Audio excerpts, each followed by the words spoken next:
Good day, guys. So this is Bong Makairan, or you can call me BOMAC, the running handyman. So before we start the vlog, let me leave you a saying about life. A negative mind will never give a positive life. Napaka-iksi, no? Tama naman. Tama naman. So, dati tayong runner So, ang huling-huling takbo natin last year, no, 2020, sa isang ultra sa Tagaytay. Bago magkaroon ng eruption. Talbagino. Ngayon, pagka-runner ka, ang inaabangan mo, yung Milo Marathon. So, April, May, nag-training na tayo niyan, no? So, nagpapayat. So, talagang nag-i-slim down kasi pag medyo malaki ka, gaya ngayon, ang lalaki na, puro taba muscle, mabigat pag tumatakbo ka. So, ayun, dahil nga nagkaroon ng pandemic, 2 Milo Marathon na ang hindi natin nagagawa. Hopefully, next year meron. Pero ang kagandahan, napahinga. So, sinasabi nga nila talaga minsan kailangan ng pahinga. Pero sumobra naman, no? Sumobra pahinga.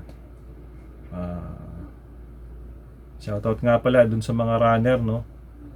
Lalo yung mga nakikita ko sa Milo. Hanggang ngayon ba, Ovaltine pa rin iniinom mo? Ako, hindi na. Matagal na akong hindi iniinom, no? Kasi I love Milo. So, during the pandemic, no, parang parang tong brief. Hindi yung brief na sinusuot, parang nahilig tayo sa kape, no? Kape! So, lahat na yata ng timpla ng kape ginawa natin. So, dumadayo pa kami ng ano ba yung masarap na kape bilang Indang mga ba yun? Kasi yung bilyan ng kape sa Cavite, may masarap na kape.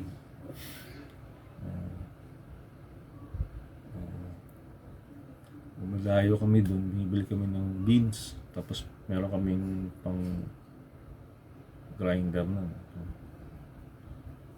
Tapos meron kaming coffee maker. For about siguro 6 months nagka-coffee kami.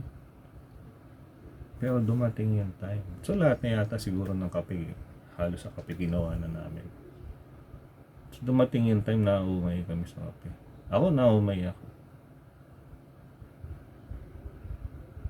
Na-miss ko. So nang isip ako, para hindi ako maumay, ano ba yung masarap timplahin na lagi kong ginagawa before the coffee, before the pandemic happened, na hindi mo nakilala ng asukal. Alam mo kung ano? Nag-invento ko ng bago ko recipe. I don't know kung ginagawa niya. Milko, naisip ko, milko. So, ano yung milko? Milo coffee. Milo coffee. Masarap. Ang sarap. Hindi mo nakilala ng asukal. Milo lang. Tapos anong klaseng kape? Pwede na. Brew. O yung decaf. O yung Yun. Ang kagandahan ka sa Milo, 2 kutsara, hindi ka na mag-aasukal. Ako ganyan, ha. Ewan ko sa inyo, baka tinatatlo nyo pa. Pag inapat nyo, baka mag-jebs na kayo. Anyway, hindi nakakapagpatay ang Milo. Masarap ang Milo. Ginagawa pa nga namin. Itong sachet na to, marami na ako nito. No? Itong ginagawa namin, minsan di umabot ng pinakamatagal na 3 araw o 5. Maximum siguro 5. Pero usually mga 3. Kasi masarap din siyang iulam sa kanin. Hindi ka maumay. Ang sarap Ilali yung bago saing na kanin. Sarap. So, masarap pa sa champurado. So, Milo coffee. Hindi ko iniinta Ang dami ko kasing ganito. So, baka abutin na ako ng ilang Milo Marathon. Meron pa rin akong ganito. Hindi ko alam ano. Every year, di ba? Oh, kung may 30 akong ganito, di 30 years akong tatakbo ng mile marathon, di ba? Ikaw na. Oh, di ba? Dahil nga hindi tumatagal eh. Kaya na, mile marathon. Ay, guys, hindi ako nagyayabang ha. Sinuot ko lang kasi hindi ko naman nasusuot. Hindi man ako nakakatakbo. Maganda naman tingnan kasi green, tapos may sombrero ang green. Anyway, ang re-reviewin natin ay ang Dewalt DW561. It's a circular saw. So, i-unbox natin siya para makita nyo. Then, ididiretso na natin, no? So, lalagyan din natin siya ng ano, ng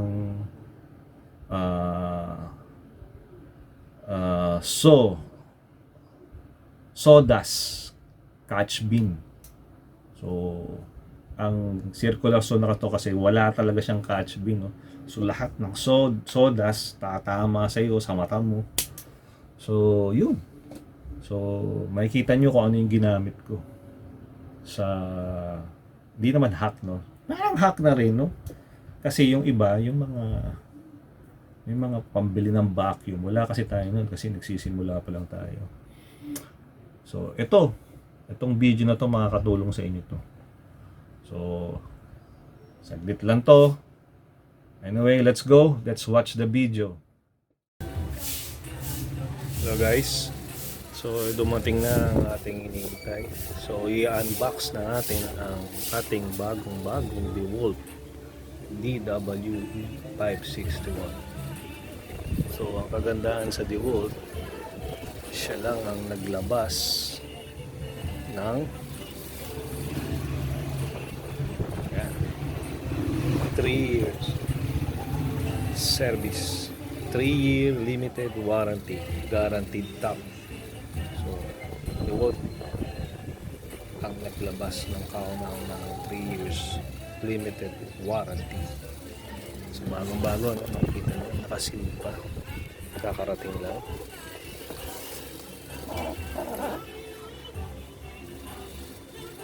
So, ang model nito is circular saw na DWE561.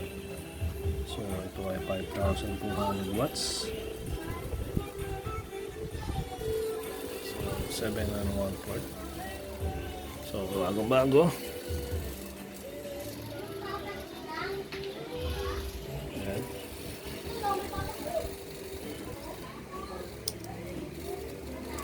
Nakasilip pa, no? So, i-unbox natin.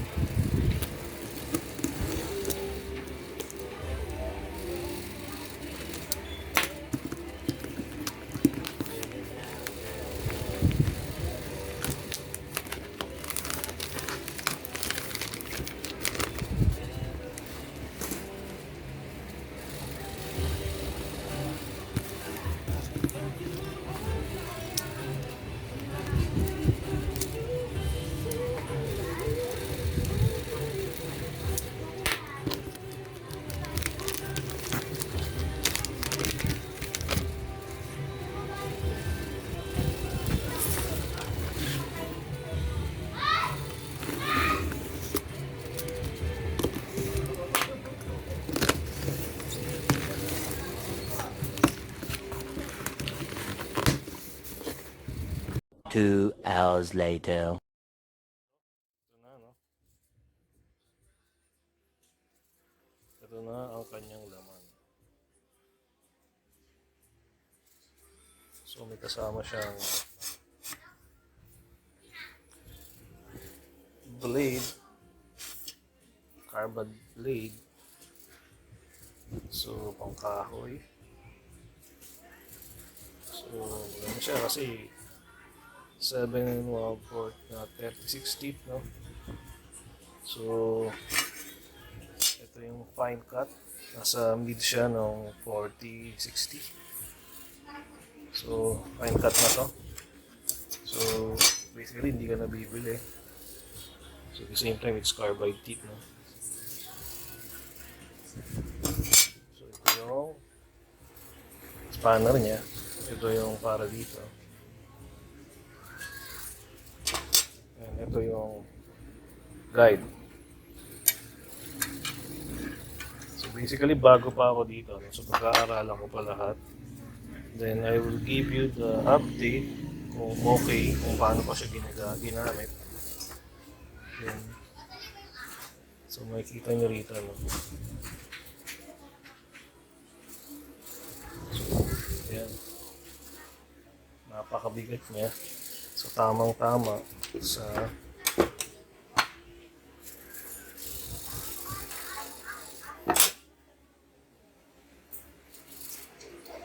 alam mo, no, na napakatibay. So, yun yung dating niya. So, ganda.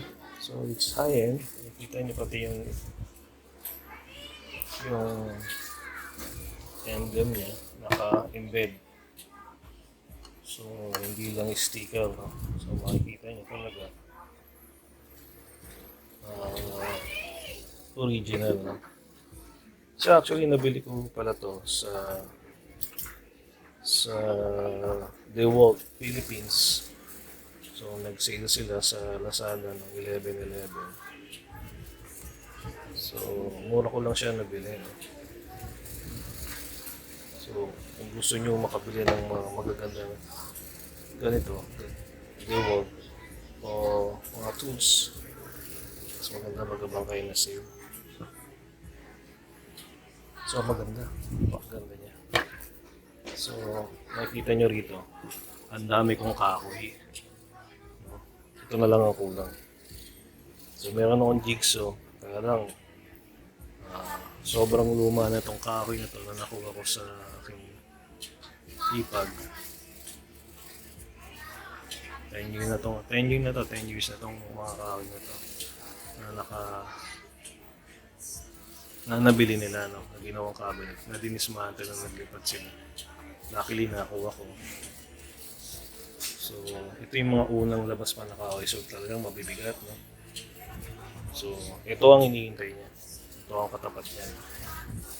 So, meron akong jigsaw na Black & Decker. Hiningitian lang eh. So, sa tingin ko, ito yung kakayanin.